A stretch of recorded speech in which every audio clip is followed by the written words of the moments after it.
Great piece, Dennis. I loved it. This actually was from a writing prompt from an image that we did in class. So this is titled Neverland. As the door opened with a loud creak, the sun made it harder for me to see the big picture of the room. I saw hazy details until my eyes adjusted to the attic's one window and no working electricity. The detail came into full focus, and I was fully transported back into time. A time where I wore my hair pulled back half up, half down, the down part in ringlet curls, and a blue dress without a single wrinkle. The blue ribbon tied into a bow accented my hair, and matching blue ballet flats that brought the whole ensemble together. A period of my life where I felt more alive than I do now, standing here. Standing here in my grown form, my hair no longer in ringlet curls, but soft waves. I pulled it back into a bun, knowing I'd be cleaning. I wore blue jeans instead of a blue dress and a ratty t-shirt and pair of tennis shoes that still fit me from university. I could tell my eyes were shining with hope, looking at all the items before me. The blue of my irises, like the ocean we once traversed on our adventure to the far-off land.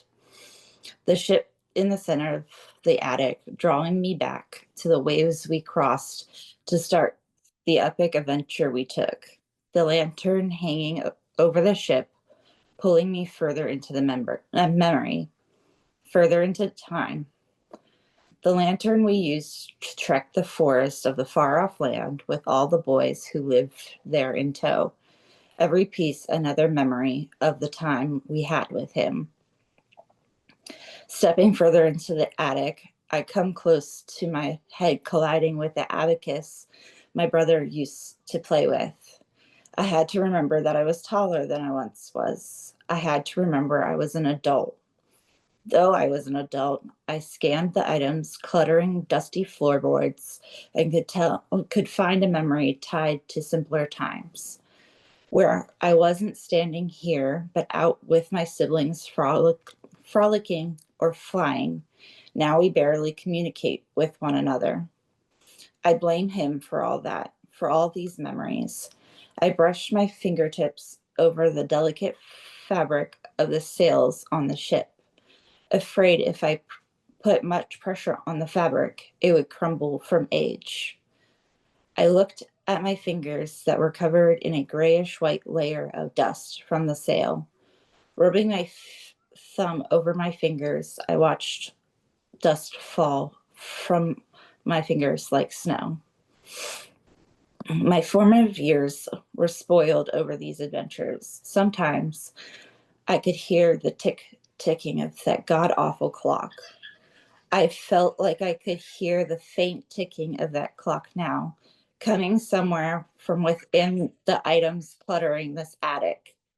Each item frozen in time like I feel now.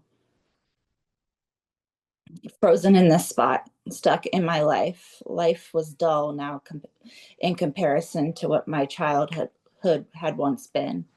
I longed for adventure, but now I'm here, clearing out my childhood memories from an attic, a home that I haven't lived in for so long. Their memories are fading.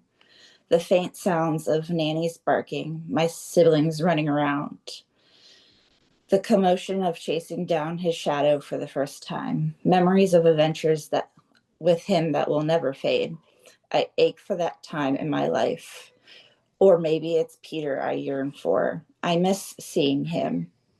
He had asked me to stay with him the last time we made the trek when I was a teen. His question had stopped me in my tracks. I considered staying.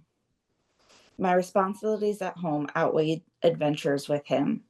I knew I loved him, even at a young age. I loved him for so long. Love didn't matter when your family, your siblings were everything to you. Taking care of my siblings was a priority. I also knew I was too old for this far off place.